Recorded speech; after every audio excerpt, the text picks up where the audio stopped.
Shalom మీకు సమాధానం కలుగునుగాక. మార్కు సువార్త 6వ అధ్యాయము. ఆయన అక్కడ నుండి బయలుదేరి స్వదేశమునకు రాగా ఆయన శిష్యులు ఆయనను వెంబడించిరి. విశ్రాంతి దినము వచ్చినప్పుడు ఆయన సమాజ మందిరంలో బోధింపనారంభించెను. అనేకులు ఆయన బోధ విని ఆశ్చర్యపడి, ఈ సంగతులు ఇతనికి ఎక్కడి నుండి వచ్చెను? ఇతనికి ఇవ్వబడిన ఈ జ్ఞానం ఎట్టిది? ఇతని చేతుల వలన ఇట్టి అద్భుతములు చేయబడుచున్నవి. ఇదేమి, ఇతడు మరియ కుమారుడు కాడా? ఇతడు యాకోబు, యోసే, యూదా, సీమోను అనువారి సహోదరుడగు వడ్లవాడు కాడా? ఇతని సోదరి మనులందరూ మనతోనున్నవారు కారా అని చెప్పుకొనుచు ఆయన విషయమే అభ్యంతరపడిరి. అందుకు యేసు, ప్రవక్త తన దేశములోను తన బంధువులలోను తన ఇంటి వారిలోనూ తప్ప మరి ఎక్కడునూ ఘనహీనుడు కాడని చెప్పెను. అందువలన కొద్దిమంది రోగుల మీద చేతులుంచి వారిని స్వస్థపరచుట తప్ప మరి ఏ అద్భుతమును ఆయన అక్కడ చేయజాలకపోయెను. ఆయన వారి అవిశ్వాసమునకు ఆశ్చర్యపడెను. ఆయన చుట్టుపట్లనున్న గ్రామములు తిరుగుచూ బోధించుచూ నుండెను. ఆయన 12 శిష్యులను తన యొద్దకు పిలిచి వారిని ఇద్దరిద్దరినిగా పంపుచు అపవిత్రాత్మల మీద వారికి అధికారం ఇచ్చి, ప్రయాణము కొరకు చేతికర్రను తప్ప రొట్టెనైనను జాలనైనను సంచిలో సొమ్మునైనను తీసుకొనక చెప్పులు తొడుగు కొనుడనియు 2 అంగీలు వేసుకొనవద్దనియు వారికి ఆజ్ఞాపించెను. మరియు ఆయన వారితో ఇట్లనెను, మీరెక్కడ ఒక ఇంట ప్రవేశించెదరో అక్కడ నుండి మీరు బయలుదేరు వరకు ఆ ఇంటనే బస చేయుడి. ఏ స్థలమందైనను జనులు మిమ్మును చేర్చుకొనక మీ మాటలు వినకుంటే మీరు అక్కడ నుండి బయలుదేరినప్పుడు వారి మీద సాక్ష్యంగా ఉండుటకు మీ పాదములు క్రింది ధూళి దులిపివేయుడి. కాగా వారు బయలుదేరి మారు మనసు పొందవలెనని ప్రకటించుచు అనేక దయ్యములు వెళ్ళగొట్టుచు నూనె రాచి అనేక రోగులను స్వస్థపరచుచూ నుండిరి. ఆయన కీర్తి ప్రసిద్ధమాయెను గనుక రాజైన హేరోదు ఆయనను గూర్చి విని, బాప్తిస్మిచ్చు యోహాను మృతులలో నుండి లేచియున్నాడు గనుక అతని యందు అద్భుతములు క్రియారూపకములగుచున్నవని చెప్పెను. ఇతరులు ఈయన ఏలియా అనియు, మరికొందరు ఈయన ప్రవక్త అనియు, ప్రవక్తలలో ఒకని వలె నున్నాడనియు చెప్పుకొనుచుండిరి. అయితే హేరోదు విని, నేను తలగొట్టించిన యోహానే అతడు మృతులలో నుండి లేచియున్నాడని చెప్పెను. హేరోదు తన సహోదరుడగు పిలుపు భార్య అయిన హెరోదియాను పెండ్లి చేసుకున్నందున యోహాను, నీ సహోదరుని భార్యను చేర్చుకుంట నీకు న్యాయం కాదని హేరోదుతో చెప్పెను గనుక ఇతడు ఆమె నిమిత్తము యోహాను పట్టి తెప్పించి చెరసాల్లో బంధించియుండెను. హెరోదియా అతని మీద పగబట్టి అతన్ని చంపింపగోరెను గాని ఆమె చేత గాకపోయెను. ఎందుకనగా యోహాను నీతిమంతుడును పరిశుద్ధుడునగు మనుషుడని హేరోదు ఎరిగి అతనికి భయపడి అతని కాపాడుచూ వచ్చెను.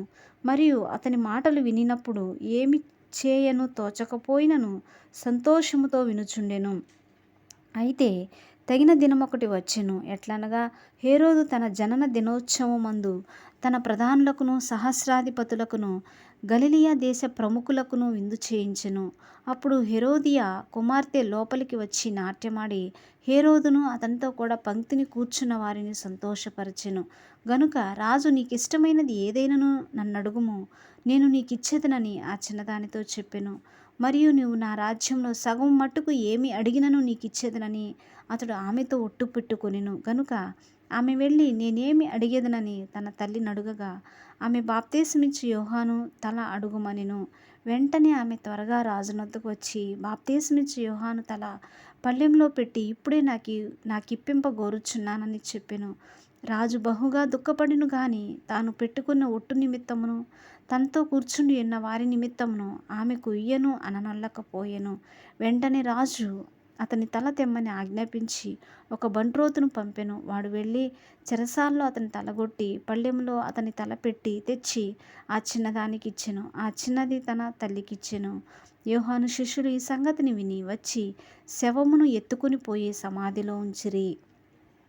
అంతటా అపోస్తలులు యేసునొద్దకు కూడివచ్చి తాము చేసినవన్నీ బోధించినవన్నీ ఆయనకు తెలియజేసిరి. అప్పుడు ఆయన, మీరేకాంతంగా అరణ్య ప్రదేశమునకు వచ్చి కొంచెము సేపు అలసట తీర్చుకొనుడని చెప్పెను. ఎలయనగా అనేకులు వచ్చుచూ పోవచ్చు నుండినందున భోజనము చేయుటకైనను వారికి అవకాశం లేకపోయెను. కాగా వారు దోణి ఎక్కి అరణ్య ప్రదేశమునకు ఏకాంతముగా వెళ్ళిరి. వారు వెళ్ళుచుండగా జనులు చూచి అనేకులు ఆయనను గుర్తెరిగి సకల పట్టణముల నుండి అక్కడికి కాలినడకను పరిగెత్తి వారికంటే ముందుగా వచ్చిరి. గనుక యేసు వచ్చి ఆ గొప్ప జన సమూహమును చూచి వారు కాపరిలేని గొర్రెల వలె ఉన్నందున వారి మీద కనికరపడి వారికి అనేక సంగతులను బోధింపసాగెను. చాలా ప్రొద్దుపోయిన తరువాత ఆయన శిష్యులు ఆయన యొద్దకు వచ్చి, ఇది అరణ్య ప్రదేశము, ఇప్పుడు చాలా ప్రొద్దుపోయినది. చుట్టుపట్ల ప్రదేశములకును గ్రామములకును వారు వెళ్ళి భోజనమును కేమైనను కొనుక్కొనుటకును వారిని పంపివేయమని చెప్పిరి.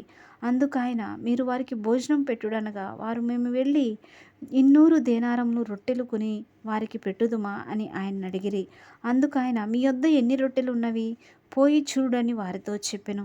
వారు చూచి తెలుసుకొని 5 రొట్టెలను 2 చేపలు నున్నవనిరి. అప్పుడు ఆయన పచ్చిక మీద అందరూ పంక్తులు పంక్తులుగా కూర్చుండవలెనని వారికి ఆజ్ఞాపింపగా వారు 100 మంది చొప్పునను 50 మంది చొప్పునను పంక్తులు తీరి కూర్చుండిరి. అంతటా ఆయన ఆ 5 రొట్టెలను 2 చేపలను పట్టుకొని ఆకాశం వైపు కన్నులెత్తి ఆశీర్వదించి ఆ రొట్టెలను విరచి వారికి వడ్డించుటకు తన శిష్యులకిచ్చి ఆ 2 చేపలను అందరికీ పంచిపెట్టెను. వారందరూ తిని తృప్తి పొందిన తరువాత మిగిలిన చేపలను రొట్టె ముక్కలను 12 గంపెళ్ళు ఎత్తిరి. ఆ రొట్టెలు తినిన వారు 5,000 మంది పురుషులు. ఆయన జనసమూహమును పంపివేయనంతలో దోణి ఎక్కి అద్దరినున్న బెత్సాయిదాకు ముందుగా వెళ్ళుడని ఆయన తన శిష్యులను వెంటనే బలవంతం చేసెను. ఆయన వారిని విడుకొలిపి ప్రార్థన చేయుటకు కొండకు వెళ్ళెను. సాయంకాలమైనప్పుడు ఆ దోణి సముద్రం మధ్య ఉండెను. ఆయన ఒంటరిగా మెట్టనుండెను. అప్పుడు వారికి గాలి ఎదురైనందున దోణి నడిపించుటలో వారు మిక్కిలి కష్టపడుచుండగా ఆయన చూచి రాత్రి ఇంచుమించు 4వ జామున సముద్రం మీద నడుచుచూ వారి యొద్దకు వచ్చి వారిని దాటిపోవాలని ఉండెను. ఆయన సముద్రము మీద నడుచుట వారు చూచి భూతమని తలంచి కేకలు వేసిరి. అందరూ ఆయనను చూచి తొందరపడగా వెంటనే ఆయన వారిని పలుకరించి, ధైర్యం తెచ్చుకొనుడి, నేనే, భయపడకుడని చెప్పెను. తరువాత ఆయన దోణి ఎక్కి వారి యొద్దకు వచ్చినప్పుడు గాలి అణిగెను. అందుకు వారు తమలో తాము మిక్కిలి విభ్రాంతి నొందిరి. అయినను వారి హృదయము కఠినమాయెను గనుక వారు రొట్టెలను గూర్చిన సంగతి గ్రహింపలేదు.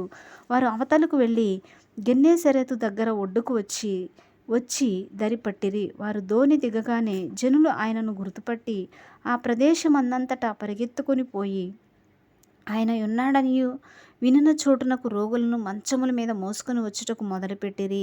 గ్రామములలోను పట్టణములలోను పల్లెటూళ్లలోను ఆయన ఎక్కడెక్కడ ప్రవేశించినో అక్కడి జనులు రోగులను సంత వీధులలో ఉంచి వారిని ఆయన వస్త్రపు చెంగు మాత్రము ముట్టనిమ్మని ఆయనను వేడుకొనుచుండిరి. ఆయనను ముట్టిన వారందరూ స్వస్థత నొందిరి. ఆమేన్. దేవుడి వాక్యాన్ని దీవించునుగాక.